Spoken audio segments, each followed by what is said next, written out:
ચાલો ગાઈસ, તો સૌથી પહેલાં તો હરેક મિત્રોને જય હિન્દ. આપણે આ વિડીયોની અંદર શેની વાત કરવાની છે કે ભાઈ શેર બજારની અંદર હોય તો પણ ભલે, અને જો તમારે જિંદગીની અંદર ક્યાંક રૂપિયા હકીકતમાં કમાવા છે ને, તો પહેલાં તો સ્કિલ તમારી અંદર ઊભી કરો. સ્કિલ મતલબ કે એક આવડત, તમારી અંદર આવડત શું છે હકીકતમાં. ખાલી કેવા ખાતર નહીં કે ભાઈ હું આ કામ કરી શકું છું, એવું નહીં. એવું તો આખી દુનિયા પાસે છે, મારી પાસે છે, તમારી પાસે છે, અને બધા પાસે છે. આવી વાત નથી કરતો હું. સ્કિલ મતલબ તમારી આસપાસના લોકોની અંદર એની નજરમાં તમારી સિવાય બીજો કોઈ ઓપ્શન ન હોવો જોઈએ. એના માટે એ પ્રકારનું તમે ક્યાંક કામ શીખો. તમારું મન જે કહે ને એ કામ પહેલાં પકડો. એ સૌથી વધારે મહત્ત્વનું છે. અને એ સ્કિલના આધારે જ જેટલું તમે એ સ્કિલની અંદર તમે જેટલા મજબૂત થશો ને એટલા જ તમે આગળ વધી શકશો. ડઝન્ટ મેટર કે ભાઈ તમે એ સ્કિલ કઈ પ્રકારની પકડો છો. ઘણા બધા લોકો પાસે ઘણી બધી પ્રકારની સ્કિલ હોય. તમને ઘણા બધા ધંધાઓ હોય, બિઝનેસ હોય, નોકરી હોય, નાની લાગતી હોય, પરંતુ એનાથી તે માણસ આગળ વધ્યો હોય. ભલે ગાળું દે, માને ન માને, ગમે એવું હોય, પરંતુ માણસ ત્યાંથી જ આગળ વધ્યો હોય. એ વસ્તુ તમારે માનવી પડે. અને તમે એવું વિચારતા હોય કે ભાઈ શેર માર્કેટની અંદર મારે પૈસા લગાડવા છે, તો તમારે કામ તો કરવું જ પડશે. તો ક્યાંક શરૂઆતની અંદર તમે છે ને ભલે ખર્ચાઓ અટકાવો, એ વાત સારી જ છે, પરંતુ ઇન્કમ વધારવા તરફ હોતે ધ્યાન દો કે ભાઈ મારે પૈસા બચત કરીને પૈસા લગાડવાના છે. એ વાત સાચી જ છે, પરંતુ તમારે છે ને સાથે સાથે રોકાણ કરવા માટેના પૈસા સારી રીતે કમાવા પણ પડશે. તમે એક સમય સુધી, એક લિમિટ સુધી તમે પૈસા તમારા ખર્ચ કરતાં અટકાવી શકશો. તમારે 3 ટાઈમનું ખાવાનું, નાવાનું, રહેવાનું, એ ખર્ચા લાગવાના જ છે. ભલે તમે થોડા ઘણા ઓછા કરી નાખો, 10-20%. લોકો 1 લાખમાં રહેતા હોય તો તમે 50,000માં રહ્યો. લોકો 50,000માં રહેતા હોય તો તમે શાયદ 25માં રહ્યો. 25માં રહેતા હોય તો 12.5માં રહ્યો. આ વસ્તુ બહુ નોર્મલ છે. 25,000 બચાવી લીધા, 20,000 બચાવી લીધા. પરંતુ કામ તમે જો એકવાર સ્કિલવાળું કરી લીધું, અને પરંતુ જો તમે સ્કિલ ઊભી કરી લીધી તમારી અંદર, તો એ સ્કિલના દમ ઉપર તમે સારામાં સારો પૈસા કમાઈ શકો, અને એ જ પૈસા તમે રોકાણ કરી શકો. કેમ કે અલ્ટિમેટલી ઇન્કમ તમારી જેટલી વધારે છે ને એટલા જ તમે રૂપિયા ઇન્વેસ્ટમેન્ટ કરી શકશો. બાકી તમે જો એમ વિચારતો કે મારી પાસે 15,000ની સેલરી છે, હું 10,000 ખર્ચો કરી નાખું ઘરમાં અને 5,000 બચાવીને ઇન્વેસ્ટમેન્ટ કરું કાંઈ પણ, બરોબર, તો 5,000 જ છે તમારી પાસે 15,000ની અંદર. પરંતુ જો તમે ક્યાંક એવું કામ શીખી લીધું કે વધારે આગળ જઈ શકો એમ છો, 30,000, 35,000 જે કાંઈ હોય એ રકમ, બરોબર, 50,000, 55,000, લાખ રૂપિયા ગમે એ હોય, તો તમારી અંદર એક પ્રકારનું ડબલ એન્જિન લાગશે કામ કરવાની અંદર અને તમારો વિકાસની અંદર. એક તો ઇન્કમ વધારે છે અને ઉપર જતા ખર્ચાઓ ઓછા છે. તો આ વસ્તુ બંને મહત્વની છે. ઇન્કમ પણ વધારો અને ખર્ચા પણ લિમિટમાં રાખો. મેં ઘણા બધા લોકોને જોયા છે ફાઇનાન્સની અંદર. હું મોસ્ટ ઓફલી લોકોને મળું ને, સામાન્ય રીતે કોઈ પણ જાણે અજાણે લોકોને મળતો હોય, કોઈ પણ જાણતો હોય તો પણ ભલે, ન જાણતો હોય તો પણ ભલે, કે ભાઈ સેલરી તો છે ને સારામાં સારી ઉઠાવતો હોય એ માણસ, 5 લાખ, 25 લાખ એવી રીતે, પરંતુ એના ખર્ચા હું જોઉં ને તો ભાઈ એમ થાય કે ભાઈ આ નીકળતા તો માણસ 15,000 કમાઈ એ સારું હોય. તો ખર્ચા એના એવો હોય કે ભાઈ ગાડી છોડાઈ લીધી હોય, EMIના હપ્તા ભરતો હોય, એની મકાન લેવાની કેપેસિટી અથવા તો ખર્ચા કરવાની કેપેસિટી છે ને જે એક્ઝેક્ટલી 50,000 જ હોય, અને ખર્ચા કરી નાખે એ લાખ રૂપિયાના અથવા તો 70,000ના, તો પછી આ સેલરીની કોઈ વેલ્યુ નથી ભાઈ. તમે ડઝન્ટ મેટર તમે 1.5 લાખ કમાવો કે 2 લાખ કમાવો, તમારા ખર્ચા જો તમારી લિમિટમાં નથી ને તો બરબાદ થાઓ એક સમયે 101%. તમે ગમે ત્યાં રહ્યો, ગમે એ કરો, માર્કેટમાં રહ્યો તો પણ ભલે, બહાર રહ્યો તો પણ ભલે, ગમે એ કામ કરો તો પણ ભલે, તમે ગમે એવું, તમને કોઈ બચાવવા આવશે નહીં. મેં એકને નહીં, તમે કહો ને એટલા લોકોને મેં જોયા છે. જેટલાને જોયા એટલા એક જ સેમ જ રિઝલ્ટ કે ભાઈ જો તમારી આદતો, તમારા ઇમોશન, તમારા ખર્ચાઓ તમારી કંટ્રોલમાં નથી, તમારી ખીચાની અંદર પડેલો પૈસો જો તમને ખબર નથી કે ક્યાં કેટલો ખર્ચવાનો છે અથવા તો ક્યાં કેટલો ખર્ચાય છે, તો તમે શાયદ આગળ વધવાને લાયક નથી અને વધી શકશો પણ નહીં. કેમ કે આ તો સૌથી પહેલો નિયમ છે. કેમ કે તમારા ખીચાની અંદર જો એક્ઝામ્પલ તરીકે 100 રૂપિયા હોય ને, તો 100 રૂપિયાનો પણ હિસાબ હોવો જોઈએ. એમ નહીં કે ભાઈ ચાલો 10-20 રૂપિયાનો શું હિસાબ રાખવાનો. હિસાબ હરેક વસ્તુનો હોવો જોઈએ. હું ખુદ રાખું છું અને રાખવાનો જ છે. કોઈ ઓપ્શન નથી. આજના સમયમાં 1-2 રૂપિયાનું શું થશે, હું એ રૂપિયાનો હિસાબ નહીં રાખું તો ભાઈ 1-2 રૂપિયામાં તો આખી કંપનીઓના 1000 કરોડ રૂપિયાના બિલ વધી જાય. 799ની વસ્તુ છે, વિચારો 799 શું કામ રાખે છે? 800 રૂપિયા કેમ નથી કરતો એ માણસ? વિચાર્યું કોઈ દી?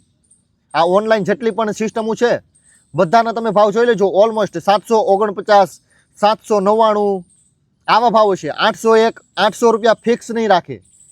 1 રૂપિયાની કિંમત આ છે. 1 રૂપિયાની કિંમત જ્યાં સુધી તમને નહીં સમજાય ને ત્યાં સુધી તમારું આગળ વધવું મુશ્કેલ છે. છે મતલબ છે, ડઝન્ટ મેટર તમે કોણ છો, તમે કેટલા મોટા છો, તમારી ઉંમર કેટલી છે, તમને શું ખબર પડે છે, તમારી કાસ્ટ શું છે, તમારો રિલિજન ધર્મ શું છે. તારો કર્મ જ તારો પહેલો ધર્મ છે. જો તારું કર્મ જ તને નથી ખબર પડતી તારે શું કરવું શું ન કરાય, તો તું ગમે એ ધર્મ ફોલો કર ભાઈ. પનિશમેન્ટ તો તૈયાર જ છે તારા માટે. નથી તને પૈસાની વેલ્યુ કરતા આવડતી, નથી તને માણસની વેલ્યુ કરતા આવડતી, તો આ બધી વેલ્યુઝ તારે શીખવી પડશે ભાઈ. કેમ કે એક સારું ઇન્વેસ્ટમેન્ટ તમને ઘણીવાર થાય કે ભાઈ આઉટ ઓફ સિલેબસ છે આ વસ્તુ, કે ભાઈ આ વસ્તુ માર્કેટ આરે શું લાગે વળગે. આ પૈસો છે ને ભાઈ હરેક જગ્યાએ લિમિટ કંટ્રોલ કરશે તમારી, હરેક જગ્યાએ. ડઝન્ટ મેટર તમે કઈ જગ્યાએ ઉપયોગ કરો છો, કઈ જગ્યાએ તમારી જાત ઉપર કરો છો, સમાજની અંદર આપો છો, છતાં પણ તમારે આ દુનિયામાં કંઈક સારું કામ કરવું છે ને તો પણ પૈસાની જરૂર પડશે. એની વગર કાંઈ નહીં થાય. તમે ડઝન્ટ મેટર કેટલા સારા છો ને એ દુનિયાને કાંઈ ફરક નથી પડતો. એ દુનિયાથી કાંઈ ફરક નથી પડતો કે ભાઈ તમે કેટલા સારા છો. તમારી પાસે પૈસા છે તો તમારી પાસે ક્યાંક પાવર છે, અને પાવર છે ને તો તમે ક્યાંક કરી શકશો લોકો માટે, સંસાર માટે, તમારી જાત માટે, તમારા ધર્મ માટે, તમારા ઘર પરિવાર માટે. બાકી પૈસા વગર બધું ખોટું. તમે ગમે એટલા સારા હોય વેલ્યુ નહીં થાય, તમે કાંઈ નહીં કરી શકો. આ હકીકત છે ભાઈ. પૈસાની કિંમત એટલી છે, આ વસ્તુ સમજો. લોકો તો ઘણીવાર પોતાના મિત્ર યાર સગા સંબંધીઓને પૈસા તો આપી દે, પરંતુ પાછા માગવામાં એને શરમ આવતી હોય. પોતાના પૈસા પોતાને માગવામાં શરમ આવતી હોય. આ વસ્તુ કોમન છે. આ વસ્તુ મારી સાથે પણ થાય છે ઘણીવાર, અને બધા પાસે થાય જ છે. કેમ કે માણસ ઇમોશનલી વર્ક કરે છે. ઘણીવાર મારી સાથે ઓછું થતું હોય એવું બની શકે, તમારી સાથે વધારે થતું હોય, પરંતુ થાય હરેક માણસ સાથે, મોસ્ટ ઓફલી થાય જ તે. 10-20% લોકો હોય કે જેની સાથે આ કાંઈ અસર ન કરે. પૈસા મેં આપ્યા એટલે તમારે દેવા જ પડશે. આ રીતની વિચારધારા અમુક લોકો પાસે જ હોય. અને આ વિચારધારા ઓલમોસ્ટ સારી, પરંતુ ઘણી જગ્યાએ ખરાબ હોતે. કેમ કે સંબંધ થોડુંક રિસ્કી હોત કેવડાવી શકે. ભાઈ તમારે પૈસા ઘણીવાર છોડવા પડે, પરંતુ આ વિચારધારા પણ સારી જ છે. પૈસા આપ્યા છે તો તમારે દેવા પડશે વ્યવહારે થાય ત્યારે, અથવા તો જે તમે ટેન્યુર આપ્યો છે. પોતાના આપેલા પૈસા પોતે પાછા માગી ન શકે.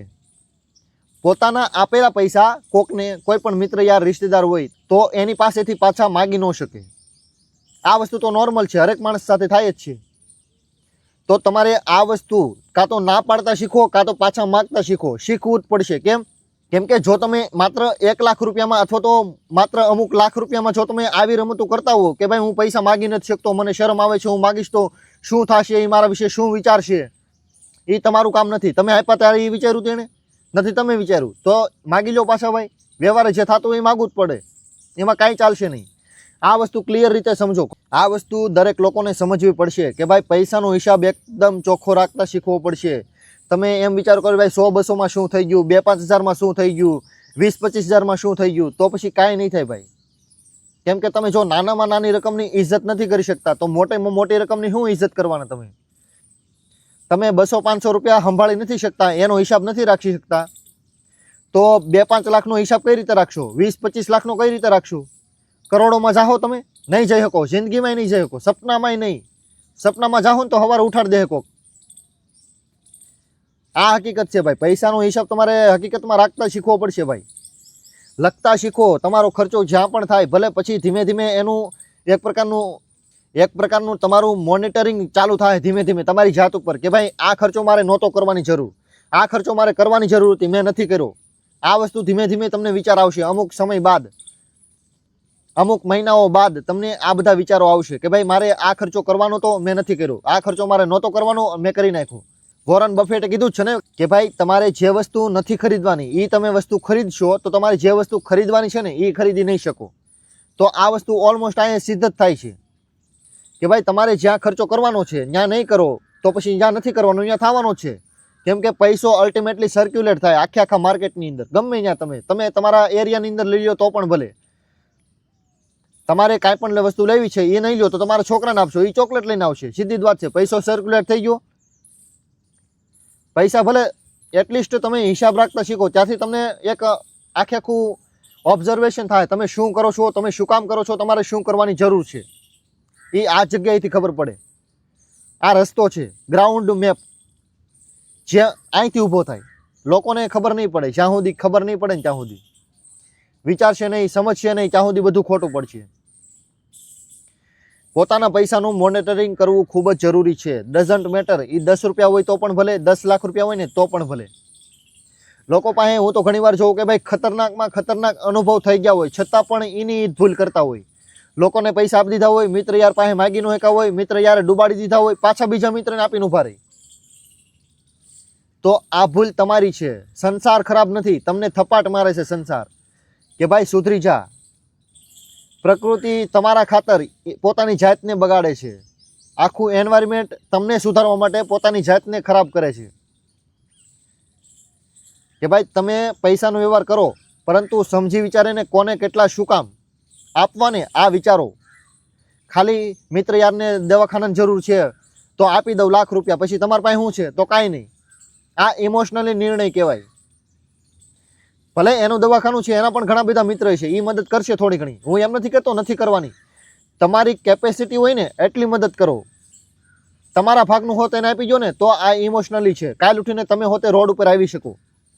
તો thank you so much for watching this videos and good bye.